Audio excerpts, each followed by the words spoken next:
ఈ సాయంకాలం దేవుని యొక్క వాక్యంలో నుండి నిర్గమాకాండం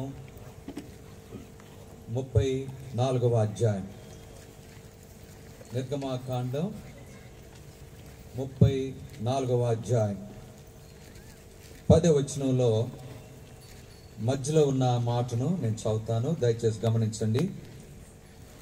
నిర్గమాకాండం 34వ అధ్యాయం 10వ వచనం. పాత నిబంధనలో పేజీ నంబర్ 74. నిర్గమాకాండం 34వ అధ్యాయం 10వ వచనం.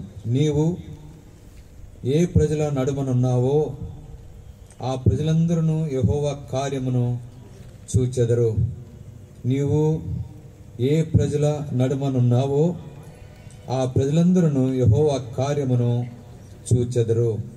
నేను నీ ఎడల చేయబోనది భయంకరమైనది. దేవుడు చదివిన ఈ వాక్య భాగమును దీవించి ఈ సాయంకాల సమయంలో ప్రతి ఒక్కరితో కూడా తన వాక్యము ద్వారా మాట్లాడను గాక. ఈ రెహోబోతు యొక్క మరి వార్షికోత్సవ అనగా 21వ సంవత్సరం ప్రవేశించిన సందర్భంలో ఈ స్థలంలో ఇక్కడ ప్రత్యేకమైన వార్షికోత్సవ కృతజ్ఞత కూడిక ఏర్పాటు చేయబడిందిగా ఉంటాను.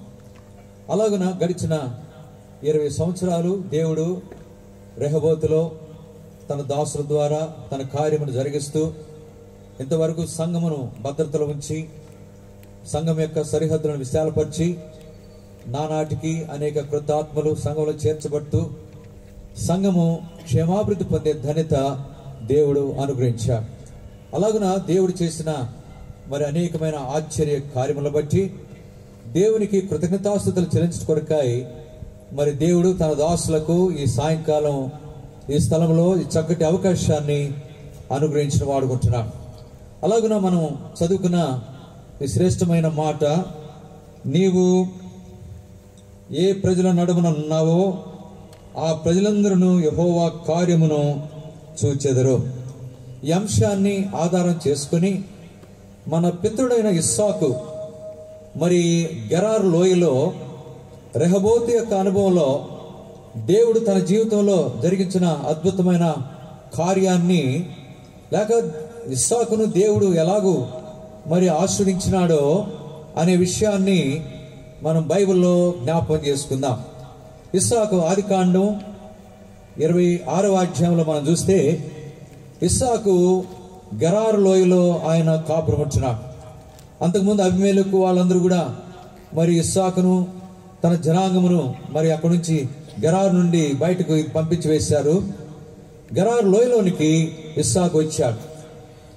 గెరారు లోయలోకి వచ్చిన తర్వాత ఇస్సాకు తన తండ్రి కాలంలో అనగా అబ్రహాము కాలంలో ఉన్న బావులన్నీ కూడా ఫిలిస్తీయులు పూడ్చివేస్తే వాటిని మరలా త్రవ్వించిన అనుభవం ఆదికాండం 26వ అధ్యాయంలో రాయబడింది. అలాగున గెరారు లోయలో మరి ఒక బావిని త్రవ్వించినప్పుడు మరి జలలు గల నీళ్లు ఆ బావిలో దొరికినవి. అక్కడ వాళ్ళు ఏం చేశారంటే గెరారు లోయలో ఉన్న గెరారు కాపరులు మరి ఇస్సాకు కాపరులతో జగడమాడారు. జగడమాడిన కారణం చేత ఆ స్థలానికి ఏషెకు అనే పేరు పెట్టారు. ఏషెక్ అనగా జగడమాడుట అని అర్థం.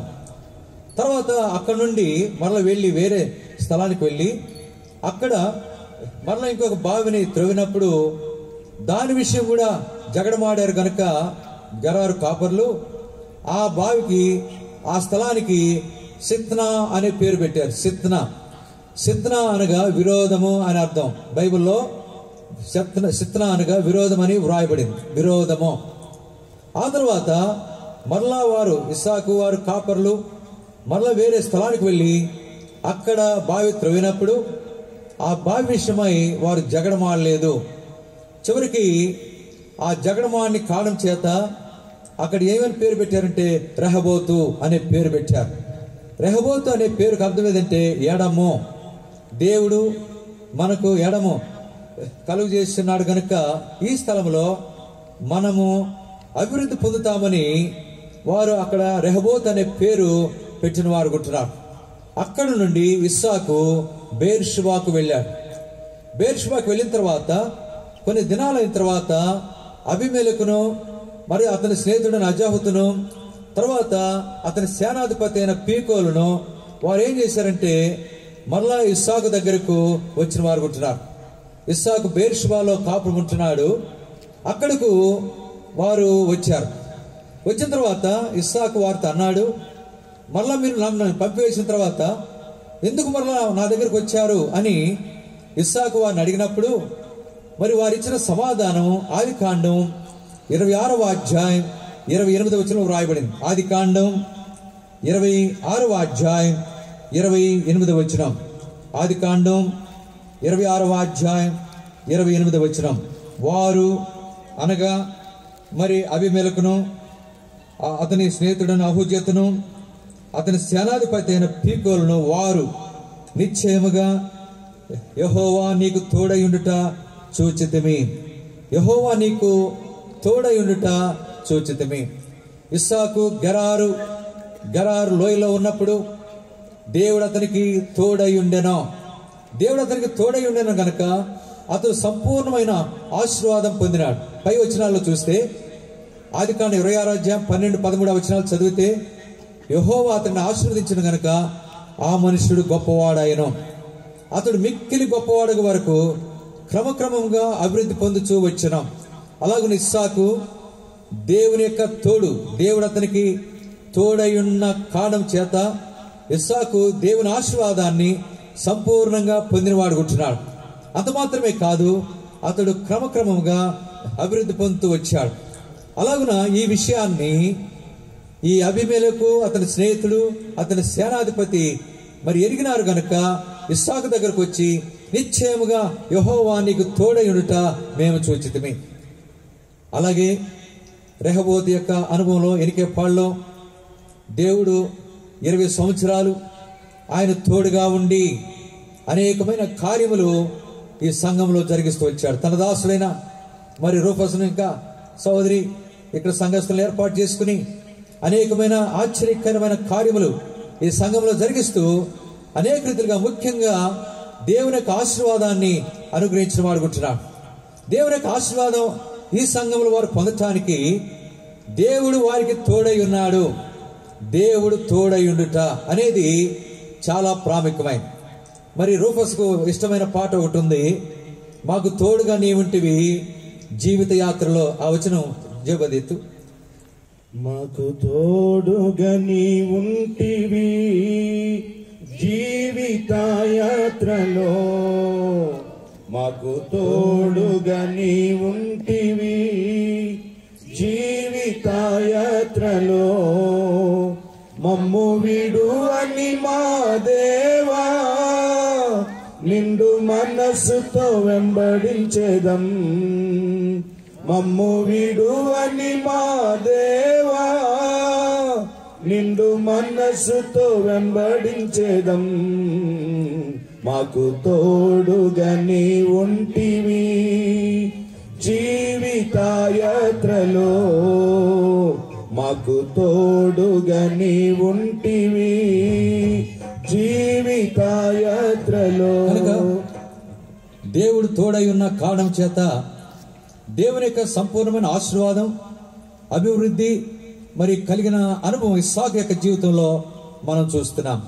అలాగే ఇస్సాకు యొక్క జీవితంలో అనేకమైన గొప్ప కార్యములు దేవుడు జరిగిస్తూ వచ్చాడు గెరారు లోయలో ఉన్నప్పుడు. అలాగే రెహబోతు యొక్క అనుభవం ఇది చాలా ప్రాముఖ్యమైంది. రెహబోతు యొక్క అనుభవం ప్రాముఖ్యంగా ఏమని తెలియజేస్తుందంటే దేవుడు తోడయుండుట.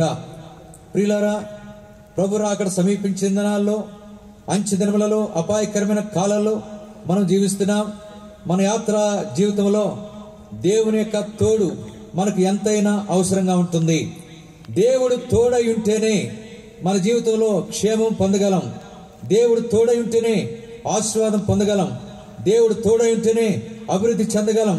దేవుడు తోడై ఉంటేనే మన జీవితాల్లో ఉన్న సమస్యలని కుటుంబాల్లో గాని వ్యక్తిగతంగా గాని వాటన్నిటిని తొలగించే పరిస్థితి మనం కలిగి ఉంటాం.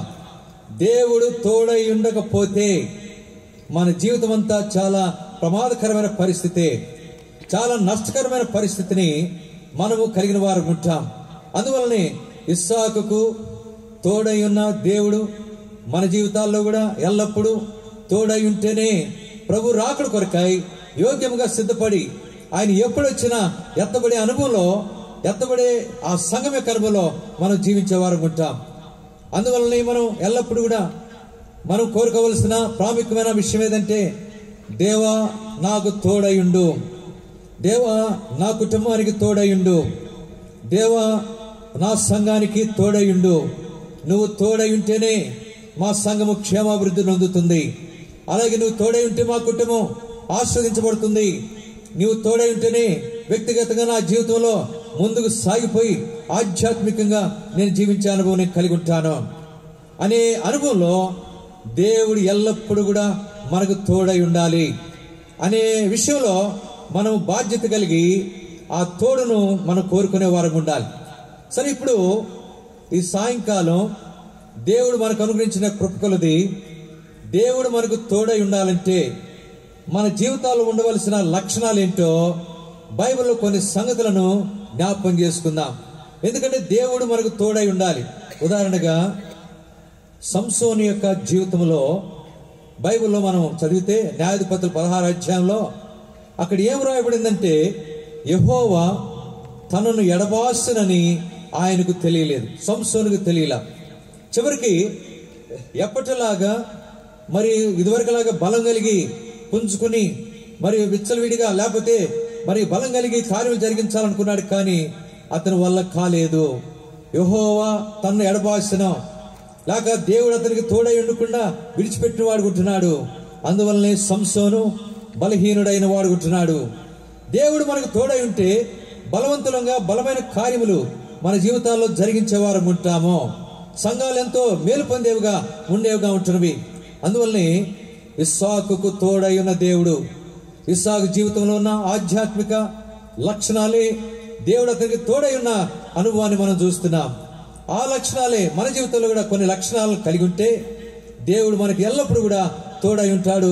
మన జీవితాలు, మన కుటుంబాలు ఆస్వాదించబడేవిగా ఉంటున్నవి. ఇప్పుడు చూద్దాం, బైబిల్లో మొట్టమొదట దేవుడు ఎవరికి తోడై ఉండునో ప్రకటన గ్రంథం 21వ అధ్యాయం 3వ వచనంలో రాయబడింది. ప్రకటన గ్రంథం 21వ అధ్యాయం 3వ వచనం. ప్రకటన 21వ అధ్యాయం 3వ వచనం. అప్పుడు ఇదిగో దేవుని నివాసము మనుషులతో కూడా ఉన్నది, ఆయన వారితో కాపురముండును, వారు ఆయన ప్రజలయుందురు. దేవుడు తానే వారి దేవుడై ఉండి వారికి తోడై ఉండును. దేవుడు తానే వారి దేవుడై ఉండి వారికి తోడై ఉండును. మొట్టమొదట దేవుడు తోడుగా ఉండాలంటే దేవుడు లేక యెహోవా యేసు ప్రభువారిని దేవుడిగా కలిగి ఉన్న అనుభవం కలిగి ఉండాలి. బైబిల్ ఒక వాక్యం ఉంది, కీర్తన 144:15 వచనంలో, కీర్తన 144:15 వచనంలో, ఇట్టి స్థితి గల వారు ధన్యులు, యెహోవా తమకు దేవుడు గాగల జనులు ధన్యులు. యెహోవా లేక యేసు ప్రభువారిని దేవుడిగా కలిగి ఉంటే దేవుడు తోడై ఉంటాడు. ఇక్కడ అనేకులు కూర్చున్న వారిలో దేవుడు లేక యెహోవా లేక యేసు ప్రభువారు దేవుడిగా కలిగి ఉన్నారు. ఇంకా చాలా మంది యేసు ప్రభువారిని దేవుడిగా అంగీకరించకుండా, ఆయన రక్షకునిగా హృదయంలో చేర్చుకోకుండా, ఆయన యందు సామాన్యమైన విశ్వాసం ఉంచకుండా ఇంకా జీవితంలో కొనసాగేవారు ఉంటున్నారు. అలాంటి వారిని ఉద్దేశించి ఈ సాయంకాలం ప్రభువైన యేసుక్రీస్తు వారు ప్రేమతో తన వాక్యాన్ని, తన సందేశాన్ని వినిపింపజేస్తూ మారు మనసు విషయమై ఆయన హెచ్చరిస్తున్నాడు. నా కుమారుడా, నా కుమారి, నీ హృదయం నాకేమని అడుగుచుండగా ఇంకా ఎవరైనా రక్షణ పొందని, మారు మనసు పొందని సహోదరుడా, సహోదరి, అలాగే పెద్దవారు, యవనస్తులు, అలాగే చిన్నపిల్లలు కూడా ఉన్నారు, మారు మనసు పొందకుండా ఉంటే ఈ సమయంలో ప్రభువైన యేసుక్రీస్తు వారిని నీ సొంత రక్షకునిగా అంగీకరించాలని ప్రభు పేరట మీకు మనవి చేస్తున్నాను. బైబిల్లో యోహాను సువార్త 1వ అధ్యాయం 12వ వచనంలో చక్కటి మాట ఉంది. యోహాను సువార్త 1వ అధ్యాయం 12వ వచనంలో, తన్ను ఎందరు అంగీకరించిరో వారందరికీ అనగా తన నామమందు విశ్వాసం ఉంచిన వారికి దేవుని పిల్లలగుటకు ఆయన అధికారం అనుగ్రహించెను. ఆయన యందు విశ్వాసం ఉంచిన వారికి దేవుని పిల్లలగుటకు.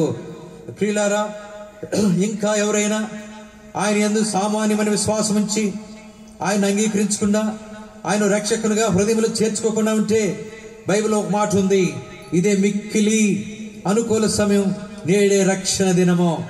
ఇంత గొప్ప రక్షణను నిర్లక్ష్యము చేసిన ఎలాగూ తప్పించుకుంటావు? రేపు మనది కాదు. నేడు అనబడే సమయం ఉండగానే ప్రభు ఇచ్చిన సమయాన్ని సద్వినియోగం చేసుకో. బైబిల్ ఒక వాక్యం ఉంది, యాకోబు పత్రిక 4వ అధ్యాయంలో, నేడైనను రేపైనను ఒకానొక పట్టణానికి వెళ్ళి వ్యాపారము చేసి లాభం సంపాదించుకుందామని చెప్పుకున్న వాళ్ళారా, రేపేమి సంభవించునో మీకు తెలియదు. ఇంతలో మీరు లేక మీ జీవమే పాడిది ఇంతలో కనపడి అంతలో మాయమైపోయే ఆవిరి వంటి వారని సెలవివ్వబడతా ఉంది. కనుక ఇంతలో కనపడి అంతలో మాయమైపోయే ఆవిరి వంటి వారు. ప్రియులారా, అలాంటి భయంకరమైన పరిస్థితి సంభవించుకుముందే, నేడు అనబడే సమయం ఉండగానే ఈ క్షణంలోనే ప్రభునందు విశ్వాసం ఉంచి ఆయన రక్షకునిగా అంగీకరించాలని ప్రభు పేరిట మనవి చేస్తున్నాను. ప్రభువైన యేసుక్రీస్తు వారు 2021 సంవత్సరాల క్రితం ఈ లోకానికి మానవుడిగా వచ్చి మనందరి కొరకై ఘోరమైన శిలువ మరణాన్ని పొందినాడు.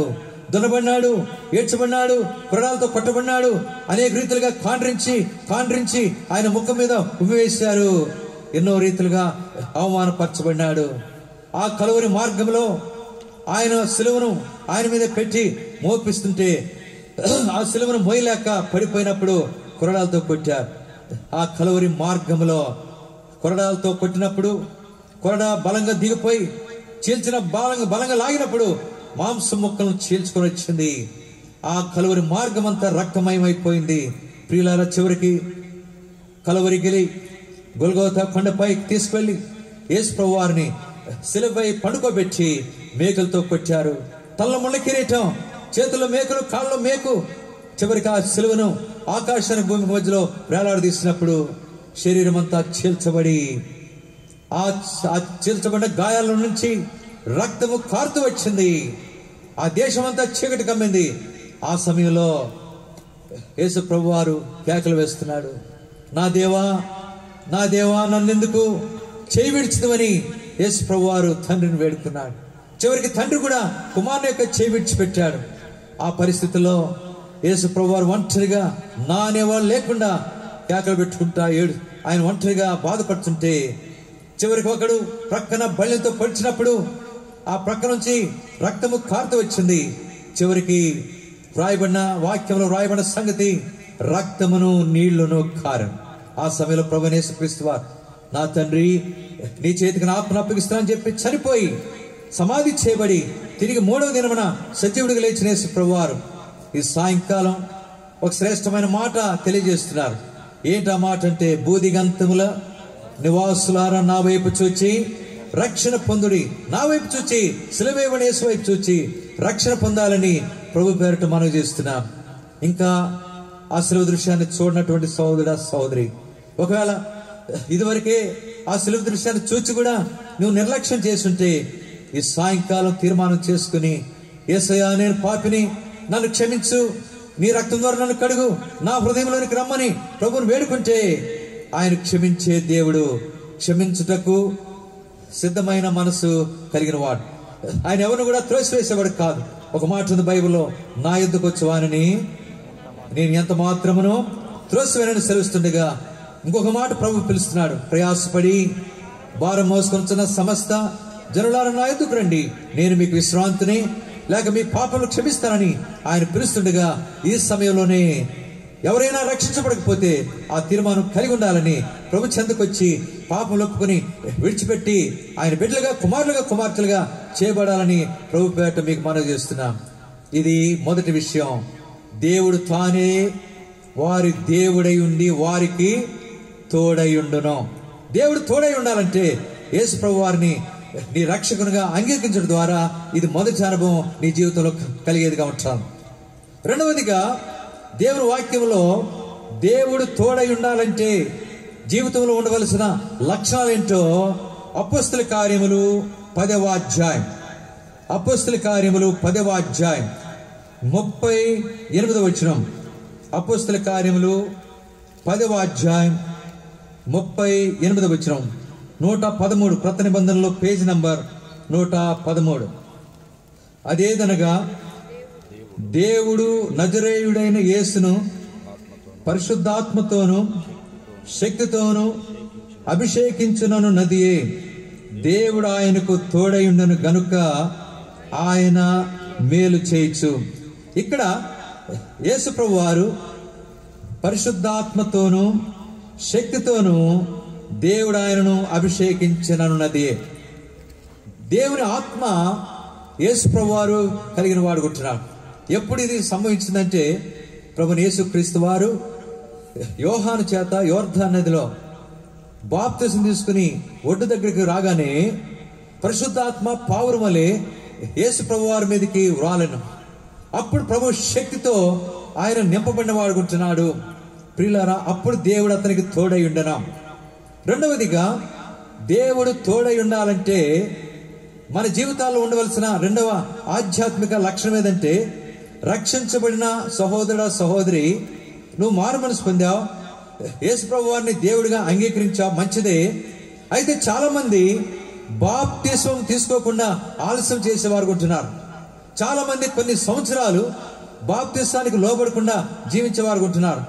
ఎందుకంటే బాప్తిస్మం తీసుకుంటే మరి కరెక్ట్గా జీవించాలి, బాప్తిస్మం తీసుకుంటే ఏ కార్యాలు కూడా అంటే వ్యర్థమైన కార్యాలు చేయటానికి అవకాశం ఉండదు. మరి ఉద్యోగాల్లో కానీ, పనిచేసే స్థలాల్లో, లేకపోతే ఇంకెక్కడైనా సరే మనం కరెక్ట్గా జీవించాలి. ఆ రీతిగా జీవించలేము గనుక బాప్తిసం తీసుకుంటే కష్టమని అనేకులు మానివేసేవారు ఉంటున్నారు. కొంతమంది ఎప్పుడో చిన్నప్పుడే తీసుకున్నామని దాని విషయమై నిర్లక్ష్యం చేసేవారు ఉంటున్నారు. ప్రియులారా, రక్షించబడిన ప్రతి ఒక్కరూ యేసు ప్రభు వారు ఇచ్చిన ఆజ్ఞ ప్రకారం మార్క్సు వార్త 16వ అధ్యాయం 16వ వచనం.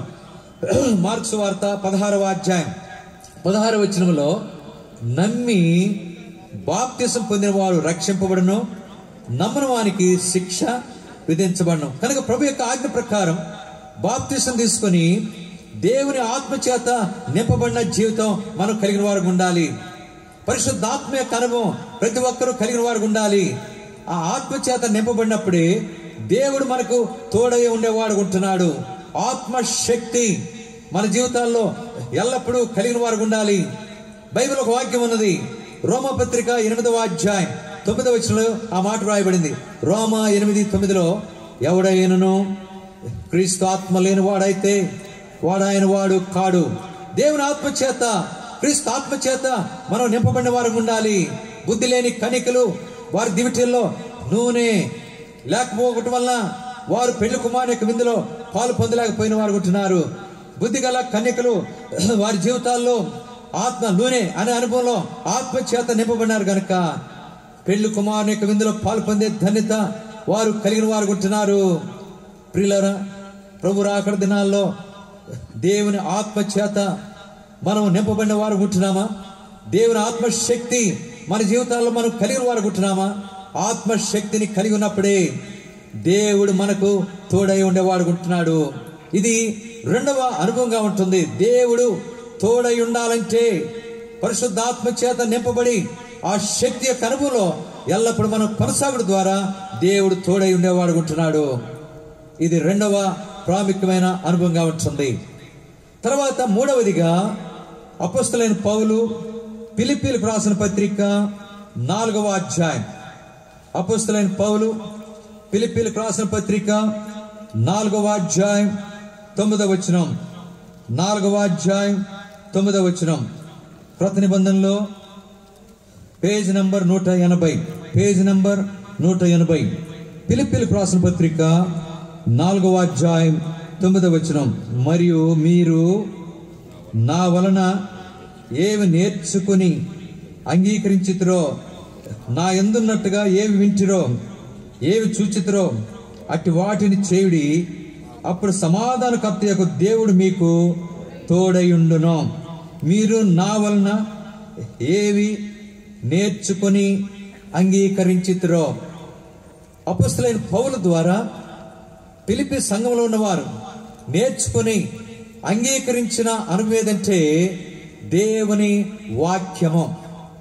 బైబిల్లో అపోస్తుల కార్యం 17వ అధ్యాయం 11వ వచనంలో, అపోస్తుల కార్యములు 17వ అధ్యాయం 11వ వచనంలో, బెరలో ఉన్నవారు దేవుని వాక్యమును అంగీకరించి, దేవుని వాక్యమును అంగీకరించి, అలాగున పౌలు సెలవు చెప్పినవి లేఖనంలో ఉన్నవో లేదా అని ప్రతి దినము పరిశోధిస్తూ వచ్చారు.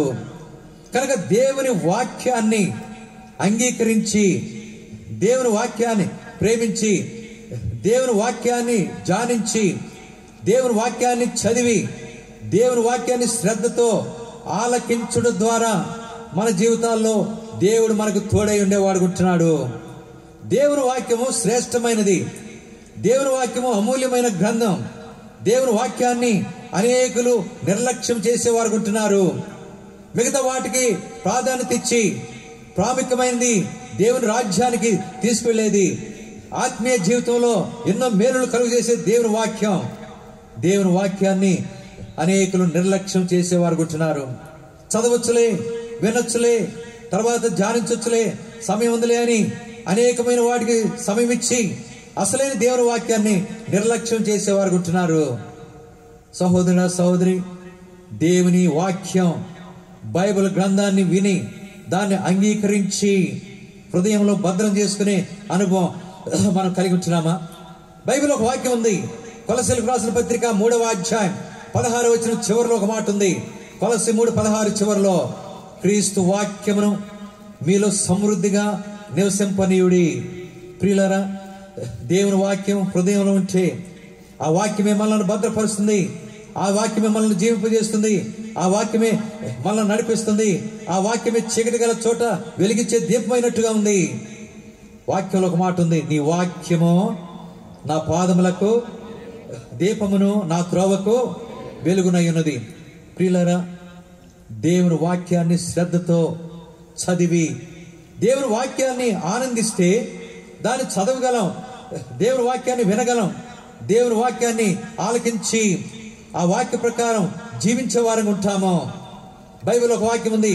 ప్రకటన గ్రంథం 1వ అధ్యాయం 3వ వచనం, ప్రకటన 1:3, సమయం సమీపించింది గనక ఈ ప్రవచన వాక్యములు చదువువారును వాటిని ఇందులో వ్రాయబడిన సంగతులను గైకొని వారు ధన్యులు. ఈ వాక్యమును చదివి ధ్యానించి ఈ వాక్య ప్రకారము లేక గైకొని వారు ధన్యులని వ్రాయబడుతుంది. ప్రియులారా, ప్రభు రాకడ సమీపించే దినాల్లో దేవుని వాక్యానికి ఇచ్చే ప్రాధాన్యత మనం ఇస్తున్నామా? ఒకవేళ ఇళ్లలో బైబిల్ లేకపోతే బైబిల్ కొనుక్కొని చదవండి. ఉదయకాలం పాత నిబంధనలో, సాయంకాలం ప్రత నిబంధనలో అధ్యాయాలు చదివితే నీకు సమయం ఉన్న కొలది దేవుని వాక్యాన్ని చదవండి. అంత మాత్రమే కాదు, వాక్యమును ఆనందించి ధ్యానిస్తే అదే మన జీవితానికి ఎంతో క్షేమం కలుగు చేసేదిగా ఉంటుంది. వాక్య విషయంలో నిర్లక్ష్య భావం కలిగి ఉండకుండా వాక్యాన్ని ప్రేమిద్దాం, వాక్యాన్ని శ్రద్ధతో ఆలకిద్దాం. ఇట్లాగూ అనేక ప్రత్యేక కూటాలు జరిగినప్పుడు ఎంతో ఆశతో వస్తాం దేవుని వాక్యం ఉందామని. తీరా సాతాను ఏదో ఒక ఆలోచన, ఏదో ఒక తలంపు, ఏదో ఒక పరిస్థితిని కలుగు చేసి, ఏదో ఒక అస్వస్థత, ఏదో ఒక మన జీవితంలో అనానుకూలతను కలుగు చేసి దేవుని వాక్యం వినకుండా చేసేవాడు ఉంటున్నాడు. కొన్ని పర్యాయములు చాలా మంది వాక్యం వినడానికి వస్తారు. సాతాను ఏదో ఒక నిద్ర మత్తు కలుగు చేయటం వల్ల వాక్యాన్ని వినకుండా అట్లాగే వెళ్ళిపోయేవారు ఉంటున్నారు. అట్లా నీ జీవితంలో ఎన్ని దినాలు దేవుని వాక్య విషయంలో వినకుండా నిర్లక్ష్య భావం కలిగి ఉంటున్నావు? అలాగే వాక్యాన్ని ధ్యానించే విషయంలో ఎంత నిర్లక్ష్య భావం మనం కలిగిన వారు ఉంటున్నాము. ప్రియులారా, దేవుని వాక్యం శ్రేష్టమైన గ్రంథం. అందువల్లనే అనేక పర్యాయములు మరి కూటాల్లో ఇలాంటి కూడికల్లో బైబిల్ పల్లవి తప్పకుండా పాడిస్తాం. ఈ సమయంలో కూడా బైబిల్ పైకెత్తి ఒక పల్లవి పాడదాం. ఆ శ్రేష్టంబో గ్రంథములో అనే పల్లవి పాడుకుందాం. అందరూ కూడా బైబిల్స్ పైకెత్తి ఆ పల్లవి పాడుకుందాం. అశ్రేష్టంబో గ్రంథములో ఏ చోట చూచినా ఆదరణయున్నది, సుఖ దుఃఖములో వాగ్దానమున్నది, విశ్వాసముంచి ధ్యానించుడి అశ్రేష్టం బహు గ్రంథములో ఎచ్చోట చూచినా ఆదరణయున్నది సుఖ దుఃఖంబులో వాగ్దానమున్నది విశ్వాసముంచి ధ్యానించుడి. కనుక విశ్వాసముంచి ధ్యానించుడి. ఆ శ్రేష్టము గ్రంథములో ఎచ్చట చూచిన ఆదరణ ఉన్నది అనే పలువు పాడుకున్నాం. ప్రియులారా, దేవుడు నీకు తోడై ఉండాలంటే ఎల్లప్పుడూ కూడా దేవుని వాక్యంలో నిర్లక్ష్యం చేయకుండా దేవుని వాక్యమును చదివి, దేవుని వాక్యం విని, దేవుని వాక్యం ధ్యానించి, దేవుని వాక్యమును హృదయంలో భద్రం చేసుకుని ఆ వాక్య ప్రకారం గైకొని ఆ వాక్య ప్రకారం జీవిస్తే జీవితాల్లో ఎంతో మేలు క్షేమం పొందుతాం. దేవుడు తప్పకుండా తోడై ఉంటాడు. ఇది 3వ అనుభవంగా ఉంటుంది. 4వదిగా చూడండి, దేవుడు తోడై ఉండాలంటే కీర్తన 91:15 వచనం. కీర్తన 91:15 పాత నిబంధనలో పేజ్ నంబర్ 501 కీర్తన 91:15 చూడండి. అతడు నాకు మొరపెట్టగా నేను అతనికి ఉత్తరం ఇచ్చేదను, శ్రమలో నేను అతనికి తోడై ఉండేదను, అతను విడిపించి అతను గొప్ప. అతడు నాకు మొరపెట్టగా నేను అతనికి ఉత్తరం ఇచ్చేదను, నేను అతనికి శ్రమలో తోడై ఉండేదను. 4వదిగా దేవుడు మనకు తోడై ఉండాలంటే అతడు నాకు మొరపెట్టుగా నేను అతనికి ఉత్తరం ఇచ్చేదను. దేవునికి మొరపెట్టుట, దేవుణ్ణి ప్రార్థన చేయుట, దేవునితో సంబంధం సహవాసమే కనము మనం కలిగి ఉండుట. నీ కష్టాలు, నీ బాధలు, నీ శ్రమలు, నీకున్న ఇబ్బందులు, నీకున్న అనారోగ్య పరిస్థితులు దేవునితో చెప్పు. ఇందాక ఆరాధన అయిన తర్వాత, సాయంకాలం సర్వీస్ అయిన తర్వాత నేను ఇంట్లోకి వచ్చాను. లోనికి 2 చిన్నపిల్లలు ఉన్నారు. చిన్నపిల్లలు ఉంటే ఒకరికి కొంచెం మరి ఎలర్జీ లాగా వస్తే దాని గురించి నేను దురదగా ఉంది అని చెప్పి నేను ఒక చిన్న పాపను అడిగాను, ఏంటి బ్లాండినా, ఈ దురద వచ్చింది, ఇది ఎట్లా పోద్ది, ఈ ఎలర్జీ వచ్చింది అని అంటే, ప్రార్థన చేయండి అంకుల్ అంటుంది. చిన్నపిల్ల ఏం చేయమంటుంది? ప్రార్థన చేయండి. నిజమే, ఆ చిన్న పాపకు కూడా ప్రార్థన యొక్క విలువ అది ఎంత గొప్పదో అనేది అర్థమవుతుంది. శ్రమలో నేను అతనికి తోడై ఉందను, కష్టాల్లో నేను అతనికి తోడై ఉందను, బాధల్లో నేను అతనికి తోడై ఉందను, లేక నేను ఆమె అనారోగ్య పరిస్థితిలో తోడై ఉండేదను. నిజమే ప్రియులారా, ప్రార్థన ఎన్ని గొప్ప కార్యములు జరిగించేదిగా ఉంటుంది. ఎంతమంది ప్రార్థించడం ద్వారా అనేకమైన భయంకరమైన రోగాల నుంచి విడిపించబడిన వారు ఉంటున్నారు. వ్యక్తిగతంగా ప్రార్థించడం ద్వారా, దేవుని కుటుంబాల్లో ప్రార్థించడం ద్వారా, అలాగే సంఘములో ప్రార్థించడం ద్వారా ఎంతో మంది ఈ దినాల్లో భయంకరమైన అనారోగ్య పరిస్థితిలో ఉంటున్నారు. క్యాన్సర్లు, చాలా మంది క్యాన్సర్లతో మరణకరమైన రోగాలతో బాధపడుతున్నారు. నేటి వరకు అనేకులు సజీవులుగా ఉన్నారు. ఎందుకు సజీవులుగా ఉన్నారంటే వారి కొరకే ప్రార్థన మరి చేయడం ద్వారా, మందులు కాదు, రేడియం ట్రీట్మెంట్ కాదు, కీమోథెరపీ కాదు, దేని ద్వారా? ప్రార్థన. సంఘము వారి కొరకే ఎంతో ప్రార్థన చేయడం ద్వారా కార్యములు జరుగుతున్నాయి. ఇలాంటి కార్యాలు జరగాలంటే, ఇలాంటి మీటింగులు, ఎంతో బాధ్యత భారంతో కూడిన పరిస్థితులు, వీటన్నిటిలో కూడా దేవుని యొక్క ప్రార్థన, దేవునికి ప్రార్థించడం ద్వారా కార్యములు ఎంతో సఫలమయ్యేవిగా ఉండేవిగా ఉంటున్నవి. సహోదరుడా, సహోదరి, నీ జీవితంలో ఎంతవరకు నువ్వు ప్రార్థన చేస్తున్నావు? ఎన్నో సమస్యలు ఉన్నాయి, రాత్రులు నిద్ర పట్టట్లేదు, ఎన్నో అనారోగ్య పరిస్థితుల్లో కలవరం చెందుతున్నావు, ఎంతో ఇబ్బంది పడుతున్నావు, సతమతమైపోతున్నావు. ఆ పరిస్థితుల్లో ప్రార్థన చేయి. ప్రార్థన అనేది మనకి ఎల్లప్పుడూ కూడా తోడుగా ఉంటాడు. ప్రార్థన అనే అనుభవంలో దేవుడు మన ప్రక్కనే ఉంటాడు, మన దగ్గరలోనే మనకు సమీపంగా ఉండేవాడు ఉంటున్నాడు, మనకు తోడై ఉంటాడు. ఎంతో మంది భక్తులు, ప్రార్థనా పరులు, వీరులు, వారు చేసిన ప్రార్థనను దేవుడు ఆలకించడం ద్వారా ఎన్ని గొప్ప కార్యములు వారి జీవితాల్లో జరిగినగా ఉంటున్నాయి. వ్యక్తిగతంగా ప్రార్థిస్తున్నావా? కుటుంబంగా ప్రార్థిస్తున్నావా? అనే కుటుంబాల్లో ప్రార్థనలే ఉండవు, కుటుంబ ప్రార్థనలే ఉండవు. అలాగున నిర్లక్ష్య భావం కలిగిన వారు ఉంటున్నారు. ఎలాగో సమస్యలు పోతాయి, ఎలాగ ఆరోగ్య పరిస్థితులు తొలగిపోతాయి, ఎలాగో దేవుడు సహాయం చేస్తాడు, ఎలాగో దేవుడు తోడై ఉంటాడు. అందుకని ఆ మాట రాయబడింది 15వ వచనం, అతడు నాకు మొరపెట్టగా నేను అతనికి ఉత్తరం ఇచ్చేదను, శ్రమలో నేను అతనికి తోడై. దేవుడు యోబుకు తోడై ఉండెను. కారణం, యోబు శ్రమలో, ఆయనకున్న బాధల్లో దేవునికి ఎంతగానో మొరపెట్టాడు కనుక దేవుడు అతనికి తోడై ఉండెను. అలాగున అనేక మందికి దేవుడు తోడై ఉన్న కారణం చేత దేవుని కార్యాల్లో వారు ఎంతో బలంగా సాగిపోతూ వచ్చారు. ప్రియులారా, దేవుడి ఇస్సాకు తోడై ఉండెను. ఇస్సాకు దేవుణ్ణి, యెహోవాను దేవుడిగా కలిగి ఉన్నాడు. ఆత్మశక్తి యొక్క అనుభవం తన జీవితంలో కలిగి ఉన్నాడు. ఇస్సాకు పొలంలో జానిస్తూ వాక్యమే అనుభవం ఆయన కలిగి ఉన్నాడు. ఇస్సాకు ప్రార్థన చేశాడు, అందువల్లనే దేవుడు అతనికి తోడై ఉన్నాడు. రెహబోతు యొక్క అనుభవంలో దేవుడు అతను ఎంతగానో ఆశీర్వదించిన వాడు ఉంటున్నాడు. ఈ రాత్రి దేవుడు మనకు తోడై ఉంటే ఎన్నో గొప్ప కార్యములు మన జీవితాల్లో, మన కుటుంబాల్లో, మన సంఘాల్లో మనం చూసేవారు ఉంటాం. అదే అంశం. ఏంటి అంశం? నీవు ఏ ప్రజల నడుమున ఉన్నావో ఆ ప్రజలందరూ యెహోవా కార్యమును చూచెదరు. యెహోవా కార్యం, దేవుడు తోడైనట చూచే అనుభవం మనం కలిగిన వారు ఉంటాము. ఇది 4వ అనుభవంగా ఉంటుంది.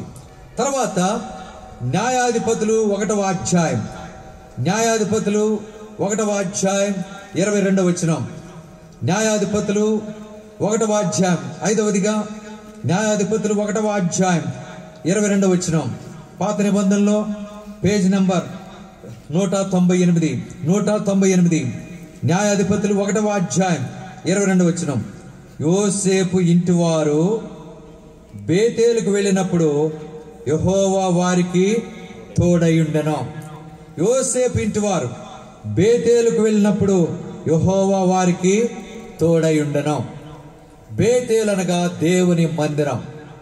ప్రియులారా, దేవుని మందిరానికి వెళ్ళుట, దేవుని మందిరాన్ని ప్రేమించుట, దేవుని మందిరంలో ఉన్న కార్యక్రమాల్లో పాల్పొందుట ఏదో ఒక ఆదివారమే కాకుండా మిగతా రోజుల్లో కూడా బైబిల్ పఠనాలు, ప్రార్థనా కూడికలు, సహోదరుల కూడికలు, అలాగే ఇంకా యవనస్తుల కూడికలు, అన్ని కార్యక్రమాల్లో పాలు పుచ్చుకొనడం ద్వారా దేవుడు తోడై ఉండేవాడుకుంటాడు. బేతేలుకు వెళ్ళడం ద్వారా దేవుడు వారికి తోడై ఉండను. దేవుని మందిరం. బైబిల్లో 122వ కీర్తన 1వ వచనంలో దావీదుని గురించి రాయబడింది. కీర్తన 122:1, యెహోవా మందిరమునకు వెళ్ళుదమని జనులు ఆదరినప్పుడు నేను సంతోషించితిని. దేవుని మందిరం. ప్రియులారా, ప్రభు చిత్తనాల్లో దేవుని మందిరంలో జరిగే కార్యక్రమాలను ఏమాత్రం కూడా అలక్ష్యం చేయవద్దు. చూడండి, పోయిన సంవత్సరం కొన్ని నెలలు దేవుని మందిరానికి దూరమైన పరిస్థితి ఏర్పడింది. ఎన్నడూ కూడా మనం ఊహించలే ఈ కరోనా వైరస్ వస్తుందని, అలాగే లాక్డౌన్ వస్తుందని మనం ఊహించనే. అలాగే కొన్ని నెలలు దేవుని మందిరానికి దూరం అయిపోయిన పరిస్థితులు మనం కలిగి ఉంటున్నాం. రాబోయే దినాల్లో ఎలాంటి పరిస్థితులు వస్తాయో మనకైతే తెలియదు. సమయం ఉండగానే, అవకాశం ఉండగానే మనం దేవుని మందిరానికి వెళ్ళి ఆ కార్యక్రమాల్లో పాలు పొందాం. బైబిల్ ఒక వాక్యం ఉంది, హెబ్రీ పత్రిక 10వ అధ్యాయం 24-25 వచనాలు కలిసి ఉంటాయి. హెబ్రీ పత్రిక 10వ అధ్యాయం 24-25 వచనాల్లో, కొందరు మానుకొనుచున్నట్టుగా సమాజముగా కూడుట మానక ఆ దినము సమీపించడం మీరు చూచిన కొలది మరి ఎక్కువగా కూడుకొనొచ్చు, ఒకరినొకరు హెచ్చరించుకొనొచ్చు, ఒకరికొకరు పురుకొల్పోవాలని మనం ఆ అనుభవంలో కొనసాగుదాం. ప్రియులారా, 5వదిగా దేవుడు మనకు తోడై ఉండాలంటే దేవుని మందిరాన్ని ప్రేమిద్దాం. దేవుని మందిరంలో జరిగే కార్యక్రమాలను ప్రేమిద్దాం. ఆ కార్యక్రమాలు మనం హాజరై లేక వాటిలో మనం పాలు పొంది ఆ కార్యాలలో మనం ఘనంగా కొనసాగే వారంగా ఉందాం. అప్పుడే దేవుడు తోడై ఉంటాడు. ఈ దినాల్లో సాతాను దేవుని మందిరానికి రాకుండా అనేక రీతిలుగా ఆటంకపరిచి ఇట్లాంటి కూడికలకు రాకుండా అడ్డుపరిచేవాడుకుంటున్నాడు. ఏదో ఒక సాగు చెప్పి మానివేసేవారుకుంటున్నాం. చివరికి నష్టపోయే పరిస్థితి, దేవుడు తోడై ఉండే పరిస్థితిని మనం కోల్పోయేవారుకుంటున్నాం. ఇది 5వ అనుభవంగా ఉంటుంది. 6వదిగా ఎజ్రా గ్రంథం 1వ అధ్యాయం 3వ వచనం. ఎజ్రా గ్రంథం 1వ అధ్యాయం 3వ వచనం. యజ్రా 1వ అధ్యాయం 3వ వచనం 1-3. కావున పాత నిబంధనలు 392, పేజ్ నంబర్ 392. యజ్రా 1వ అధ్యాయం 3వ వచనం. కావున మీలో ఎవరు ఆయన జనులై ఉన్నారో వారు, మీలో ఎవరు ఆయన జనులై ఉన్నారో వారు, చివరిలో ఒక మాట ఉంది, వారి దేవుడు వారికి తోడయుండును గాక. వారి దేవుడు ఎవరు ఆయన జనులై ఉన్నారో వారికి దేవుడు తోడై ఉంటాడు. ఎవరు ఆయన జనులు అని అంటే బైబిల్లో చక్కటి వాక్యం ఉంది, చూడండి, అందరం కలిసి చూద్దాం. కీర్తన 72, ఎవరు ఆయన జనులు? కీర్తన 72 5వ వచనం. కీర్తన 72 5వ వచనం, 489, పేజ్ నంబర్ 489, పాత నిబంధనలో. కీర్తన 72 5వ వచనం. సూర్యుడు నిలుచునంత కాలము, చంద్రుడు నిలుచునంత కాలము, తరములన్నిటను జనులు నీ యందు భయభక్తులు కలిగి ఉందరు. ఎవరు నీ జనులో? ఎవరు ఆ జనులు? దేవుని యందు భయభక్తులు కలిగి ఉన్నవారు, వారికి దేవుడు తోడై ఉంటాడు. ప్రియులారా, బైబిల్ అంతట్లో అతి శ్రేష్టమైన మాట ఏదంటే యెహోవా యందు భయభక్తులు. యెహోవా యందు భయభక్తులు గలవాడు ఇలాగూ ఆశీర్వదించబడును. ప్రభు రాకడ దినాల్లో దేవుని ప్రజల్లో దేవుని గురించిన భయం అనేది తగ్గిపోతుంది. అనేకులు దేవునికి భయపడకుండా అలాగూ జీవించేవారు ఉంటున్నారు, లోకాన్ని ప్రేమిస్తున్నారు, లోకంలో ఉన్న ఆశలకు గురైపోతున్నారు. ప్రియులారా, అలాంటి పరిస్థితి చాలా ప్రమాదకరం. దేవునికి భయపడితే దేవుడు నిన్ను చూస్తున్నాడనే విషయాన్ని మర్చిపోలేదు. దేవునికి భయపడట్లేదు కనుకనే మన జీవితాల్లో ఇళ్లలో పెట్టుకుంటున్నాం, ఎదురుగా పెట్టుకుంటున్నాం, ఎల్లప్పుడూ దాన్నే చూస్తున్నాం. దేవుడు నన్ను చూస్తున్నాడు అనే భయం లేకుండా దాన్ని ఎక్కువగా ప్రేమించేవారు అనుకుంటున్నాం. టీవీలో మరి అనేకమైన మరి వస్తున్నాయి, సినిమాలకు సంబంధించినవి అనేకమైన కార్యాలు వస్తున్నాయి, సినిమా పాటలు వస్తున్నాయి, వాటిలో ఆనందించేవారు చూసుకుంటున్నాం. ప్రియులారా, దేవునికి భయపడేవారు, దేవుని యందు భయభక్తులు కలిగిన వారికి దేవుడు తోడై ఉండేవాడు కొంటున్నాడు. అలాగున మన జీవితంలో తీర్మానం చేసుకుందాం, ప్రభు ఇక నుంచి నీ యందు భయభక్తులు కలిగి జీవించడం ద్వారా నువ్వు నాకు ఎల్లప్పుడూ తోడైండు, నా కుటుంబానికి తోడైండు, నా సంఘానికి తోడైండు. ఇస్సాకు తోడైన దేవా మాకు కూడా తోడై ఉండాలని ప్రభు పేట మనం చేసుకుందాం. ఇది 6వది. చివరిగా 2 కొరింథీ 13వ అధ్యాయం 11వ వచనం. కొరింథీలకు రాసిన 2వ పత్రిక 13వ అధ్యాయం 11వ వచనం. 2 కొరింథీ 13వ అధ్యాయం 11వ వచనం. క్రొత్త నిబంధనలో పేజ్ నంబర్ 167, పేజ్ నంబర్ 167. తుదకు సహోదరులారా, సంతోషించుడి, సంపూర్ణులయుండుడి, ఆదరణ కలిగి ఉండుడి, ఏక మనసు గలవారయుండుడి, సమాధానముగా ఉండుడి. ప్రేమ సమాధానములకు కర్తయగు దేవుడు మీకు తోడై ఉండును. దేవుడు తోడై ఉండాలంటే ఏక మనసు ఉండాలి, తర్వాత సంతోషించాలి, సమాధానం కలిగి ఉండాలి. అప్పుడు అన్నిటికంటే ముఖ్యంగా సంపూర్ణులై ఉండుడి. దేవుని ప్రజలమైన మనం దేవుడు తోడై ఉండటానికి మనలో సంపూర్ణత అనేదిగా కలిగి ఉండాలి. సంపూర్ణ మొగటకు సాగిపోదాం. అసంపూర్ణత లేకుండా, జీవితంలో కొరతలు లేకుండా మనం జీవిస్తే సంపూర్ణత. బైబిల్ ఒక మాట ఉంది, మీ పరలోకపు తండ్రి పరిపూర్ణుడు గనక మీరును పరిపూర్ణులై ఉండేదరు. అసంపూర్ణత ఏమైంది ఉందో, అసంపూర్ణతకు కలుగు చేసే లక్షణాలు ఏమనియో వాటన్నిటిని దూరం చేసుకుని సంపూర్ణతలో సాగిపోదాం. ఏక మనస్సే కనుమలో సమాధానం కలిగి సంతోషమే కనుమలో కొనసాగుదాం. అప్పుడు దేవుడు మనకు తోడై ఉండేవాడు ఉంటాడు. ఇస్సాకు దేవుడు తోడై ఉన్నాడు. అబీమెలెకు వారు గమనించారు, నిశ్చయముగా యెహోవా నీకు తోడై ఉంటాడు. రెహోబోతు కనుమలో దేవుడు అతనికి తోడై ఉన్న కారణం చేత అతడు వర్ధిల్లాడు, గొప్పవాడైనాడు. దేవుడు అతన్ని సంపూర్ణంగా ఆస్వాదించను. ప్రియులారా, ఈ రాత్రి దేవుడు మన జీవితాల్లో తోడై ఉండాలంటే 7 లక్షణాలని మనం కలిగిన వారికి ఉండాలి. మొట్టమొదట తోడై ఉండటానికి ప్రకటన 21వ అధ్యాయం 3వ వచనంలో మనం చూశాం, యెహోవాను లేక యేసు ప్రభువును దేవుడిగా కలిగి ఉండుట. రెండవదిగా అపొస్తలుల కార్యములు 10వ అధ్యాయం 38వ వచనంలో మనం చూశాం, పరిశుద్ధాత్మ బాప్తిసం తీసుకుని పరిశుద్ధాత్మ శక్తి మనం కలిగి ఉండడం ద్వారా దేవుడు మనకు తోడై ఉంటాడు. మూడవదిగా ఫిలిప్పీయులకు రాసిన పత్రిక 4వ అధ్యాయం 9వ వచనంలో చూశాం, దేవుని వాక్యమును ప్రేమించడం ద్వారా దేవుడు మనకు తోడై ఉంటాడు. నాలుగవదిగా కీర్తన 91:15వ వచనం చూశాం, ప్రార్థనా జీవితాన్ని కలిగి ఉండడం ద్వారా దేవుడు మనకు తోడై ఉంటాడు. ఐదవదిగా న్యాయాధిపతులు 1వ అధ్యాయం 22వ వచనంలో చూశాం, అక్కడ దేవుని మందిరాన్ని ప్రేమించడం ద్వారా దేవుడు తోడై ఉంటాడు. ఆరవదిగా యెజ్రా 1వ అధ్యాయం 3వ వచనంలో చూశాం, అనగా కీర్తన 72:5వ వచనం ప్రకారం దేవుని యందు భయభక్తులు కలిగి ఉండడం ద్వారా దేవుడు మనకు తోడై ఉంటాడు. చివరగా 2వ కొరింథీ 13వ అధ్యాయం 11వ వచనంలో చూశాం, ఏక మనసు కలవారై ఉండుడి, సంతోషించుడి, సమాధానం కలిగి ఉండి, అన్నిటికంటే ముఖ్యంగా సంపూర్ణులుగా ఉండుడి. ఆ సంపూర్ణతలో ఉండడం ద్వారా దేవుడు మనకు తోడై ఉండేవాడు ఉంటాడు. అలాగనే రాకడ సమీపించిన దినాల్లో దేవుడు మనకు తోడై ఉండాలి. దేవుడు మనకు తోడై ఉండాలంటే ఆధ్యాత్మిక లక్షణాలు కలిగి ఆ రీతిగా కొనసాగడం ద్వారా ఆ తోడును మనం కలిగి ఉంటాం.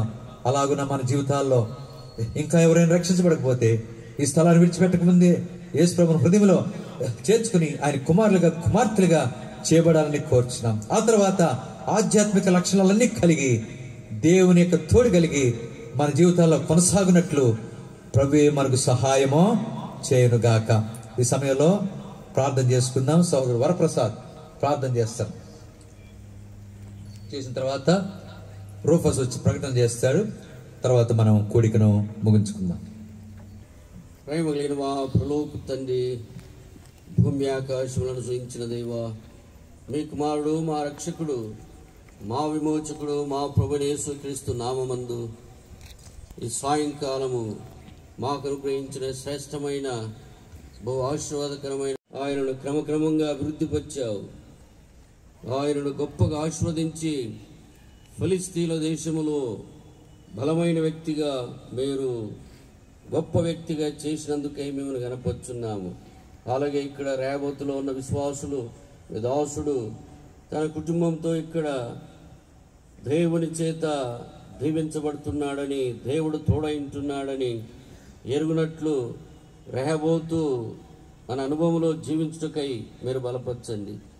విశేషంగా ఆ ప్రాంతం నుండి వచ్చిన మమ్మల్ందరినీ, ఆయా సంఘాల నుంచి వచ్చిన మమ్మల్ందరినీ మా రెహబోతు అనుభవంలో జీవించుటకై మీ కృపను అనుగ్రహించండి. మీ దాసుని మీ ఆత్మ అభిషేకించి మరి బలమైన వర్తమానం మాకు ఇచ్చినందుకే మీకు స్తోత్రాలు. దేవుడు నాకు తోడై ఉన్నాడని అన్ని వేళలా మేము ధైర్యంతో జీవించడానికి సాయం చేయండి. ఎన్నో హెచ్చరికలు సాయంకాలం మాకు ఇచ్చినందుకే మీ స్తోత్రాలు. మీరు అక్కడ సమీపమైన దినాల్లో తల్లి నా మర్చును నేను మరువనన్నావు, విడువన ఎడబాయినని సెలవిచ్చావు. కానీ ఈ వాగ్దానాల మేరకు ఆత్మీయమైన హెచ్చరికలతో మేము దినదినము సరి చేసుకుంటూ మీ కొరకు జీవించడంలో ఇంకా బలపరచండి. మరి ఏవైతే మమ్మల్ని మీకు దూరం చేస్తున్నాయో వాడన్నిటి నుండి మమ్మల్ని తప్పించండి. అన్ని విషయాల్లో ఎంతో భయభక్తులు కలిగి, దేవుని భయభక్తులు కలిగి జీవించడంలో చెడుతనాన్ని విసర్జించి, దేవా మీకు అసహ్యమైన వాటిని మేము అసహించుకొని మీకు ఇష్టమైన వాటి యందు మేము ప్రీతి కలిగి మిమ్మల్ని సేవించుటకై బలపరచండి. మరి ఈ దినం ఆ ప్రాంతం నుండి వచ్చిన పిల్లలందరికీ మీ స్తోత్రాలు. ఇక మీ దాసుని మీరు బలపరిచి కావాల్సిన ఆరోగ్యాన్ని, బలాన్ని మీరు అనుగ్రహించండి. మరి జిల్లాలో మేమందరం కలిసిలాగు మరి సావాసం చేయుటకు, మీ సన్నిధి అనుభవించుటకు, మరి దేవుని ప్రేమగా కొనసాగే భాగ్యం ఇచ్చినందుకే మీ స్తోత్రాలు చెల్లిస్తూ యేసు ప్రభు పరిశుద్ధమైన నామమున ప్రార్థిస్తున్నాము తండ్రి, ఆమేన్.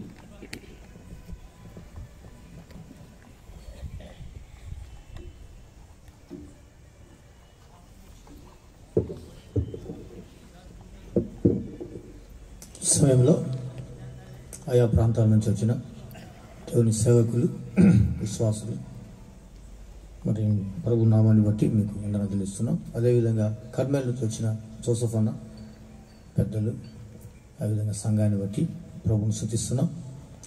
ఇంకా దినాల్లో మరి 2020 మరి ఇక్కడ యానివర్సరీ విషయంలో మరి అక్కడ మందిరం ముందర పెట్టడం జరిగింది. ఇక్కడ స్థలం చాలా కంజెస్టెడ్, చాలా కష్టపడ్డాం. గురించి ప్రార్థన చేస్తూ వచ్చాం, ఒక విశాలమైన స్థలం కావాలని. అయితే 2020లో ఎన్నో రకాలైన పరిస్థితులు గుండా మనమంతా వెళ్ళాం. ప్రభు సంఘాన్ని కూడా కాపాడినాడు. అన్న చెప్పినట్టుగా తోడుగా ఉండడం, రహబోత్ యొక్క అనుభవంలో మేము కూడా ఉండడానికి ప్రభు సహాయపడినాడు. ఒక బ్రదర్ నాకు ఫోన్ చేశాడు, మన ఆటనగర్ జాషన్న, మేమందరం ఎవరు కరోనా రాలేదు కదా అని చెప్పారు. కాబట్టి దేవుని స్తోత్రం, ఎవరికి రాలని చెప్పాను. బట్ అన్నకు వచ్చింది అని అట్లా అడిగాడు బాబు. కాబట్టి ఏదైనప్పటికీ ఆ విధమైన పరిస్థితుల నుండి మరణాపాయం తప్పించి అందరినీ సజీవులుగా ఉంచినాడు.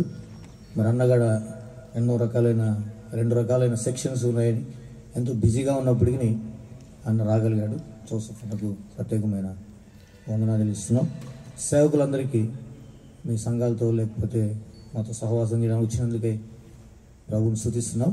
అదేవిధంగా నిజంగా ఈ యొక్క రెహబోత్ ప్రార్థనా మందిరం రెహబోత్ అనుభవంలోనే ఉంటా వచ్చింది. అక్కడ 3 బావులు విశాఖ దొరికితే 3 కూర్చున్నట్టుగా మాకు కూడా 3 బావులు 3 బోర్లు వేసాం. 3 కూడిపోయి 4వ. కాబట్టి ఒకటేమో పిల్లలు పూసేశారు రాళ్ళేసి, ఒకటేమో స్థలం కొనుక్కున్న వాళ్ళు ఇది మాదని చెప్పారు, ఇప్పుడున్నది 3వది. అట్లనే అనేక విషయాల్లో అన్న చెప్పినట్టుగా నిర్గమ 34:10 దేవుడు వాగ్దానంగా ఇచ్చాడు. ఆ వాగ్దానం పట్టుకొని 2007లో ఇక్కడికి రావడం జరిగింది. 21వ తారీఖున 2007 డిసెంబర్ 21వ తారీఖు ఈ వాగ్దానం ఇచ్చాడు దేవుడు, అద్భుతాలు చేస్తానని. అనేకమైన అద్భుతాలు సంఘపక్షంగా అనేకమైన పరిస్థితుల్లో తోడుగా ఉంటా వచ్చినాడు. కాబట్టి 7 విధానంలో ప్రభు సహాయం చేస్తూ వచ్చాడు. ఈ సమయంలో మరి ఈ స్థలం విషయంలో కూడా ప్రభు సహాయం చేశాడు. ఇది ఒక అన్నదమ్ములు 2 ఉన్నారు, పెద్ద బాబు చిన్న బాబు అని, మందిరం పక్కలే ఉంటారు. చిన్న ఆటంకాలు వచ్చాయి. 3 దినాలు ఉపవాస ప్రార్థన చేశాం. ఉదయం ఉపవాస ప్రార్థన, సాయంత్రం అందరికీ ప్రార్థన. సిస్టర్స్ బ్రదర్స్ చాలా భారంగా ప్రార్థన చేశారు. అయినా కానీ ఎన్నో ఆటంకాలు వచ్చాయి. చివరికి ఆదివారం అంటే ఈరోజు ఉదయకాలం ఈ స్థలం అంతా కూడా 7 ఎకరాలు ఉంటుంది, దీన్ని కొలతలు పెట్టుకున్నారు. ఇవ్వడానికి కుదరదని చెప్పారు. తీవ్రమైన విధానంలో నిరుత్సాహానికి గురై ప్రార్థన చేస్తూ వచ్చాం. 2 రాత్రులు నిద్రలేవు. అయితే దేవుడు ఒకరోజు అంటే విశ్వాసంతో ఉన్నాము, మరి కొలతలు అవుతాయని చెప్తున్నారు. అయితే దేవుడు ఒకరోజు 1 గంటకు మరి నిన్నటి దినమున వాగ్దానం చేశాను, నిన్ను పడగొట్ట జాలని ఇత్తడి ప్రాకారంగా ఉంచుతానని ఇర్మియా గ్రంథంలో చేశాను. తర్వాత ఇంకా ధైర్యం ఉంది. అప్పుడు రామూరుపాల్లో మెర్సీ ఆంటీ వాళ్ళ ఇంట్లో ప్రేయర్ జరుగుతున్నప్పుడు దేవుడు ఇంకొక వాగ్దానం ఇచ్చాడు. ఈ లైటింగ్ అరేంజ్ చేసే వ్యక్తి వచ్చి ఈ స్తంభాలన్నీ ఇక్కడ పెట్టి వెళ్ళిపోయాడు. మాకేమో ఇంకా పర్మిషన్ లేదు, ఈయన స్తంభాలు ఇవన్నీ వేసాడు ఏంటి అని అనుకుంటుంటే ఆలోచిస్తూ ఉంటే దేవుడు యెషయా గ్రంథం 54 అధ్యాయంలో క్లియర్గా మాట్లాడాడు. 54:2 నీ గుడారపు స్థలమును విశాలపరచుము, నీ నివాస స్థలముల తెరలు నిరాటంకంగా సాగనిము, నీ త్రాళ్లను పొడుగుగా చేయము, నీ మేకులు దిగొట్టు. దేవుడు మేకులు దిగొట్టమంటారు. ఈ లోపలనే అద్భుతమైన ఒక వార్త వచ్చింది. వాళ్ళు వచ్చేసారు, సర్వే అంతా వచ్చేసారు. వాళ్ళకి ఏమైందేమో కానీ ఈ కొలతలు మంగళవారానికి పోస్ట్పోన్ చేసేసారు. అప్పుడు దేవుడు సంతోషించి ఇదంతా కూడా యవనస్తులైన పిల్లలు వాళ్ళకు కూడా మరి మా యూత్ పిల్లలందరూ చాలా కష్టపడినారు. తర్వాత సహోదరులు చాలా కష్టపడినారు. అదేవిధంగా కొంతమంది అకామిడేట్ చేశారు. మరి మ్యూజిక్ పిల్లలు కూడా మన యవనస్తులైన పిల్లలు భీమవరం నుంచి వచ్చారు. అన్న డేవిడ్ అన్న కుమారుడు, తర్వాత విజయ్ పాల్, సో జోయల్, వారికి కూడా ప్రత్యేకమైన వందనాలు ఇస్తున్నాం. కాబట్టి ఇప్పుడు ఈ సమయంలో మరి ఇంత మంచి కృప ఇచ్చాడు. మా ప్రార్థన ఏంటంటే రాబోయే దినాల్లో మరి మంచిగా 3 రోజులు కాన్వకేషన్ వెళ్ళి ఉండాలనుకుంటున్నాం. జోసెఫ్ అన్న పర్మిషన్ ఇస్తే. కాబట్టి మనందరం కూడా ఆ విధంగా ప్రభు సహాయం చేస్తాడు. ప్రార్థన చేయండి. వచ్చిన మీ అందరికీ ప్రత్యేకమైన వందనాలు తెలియజేసుకుంటున్నాం. ప్రార్థన చేస్తాం.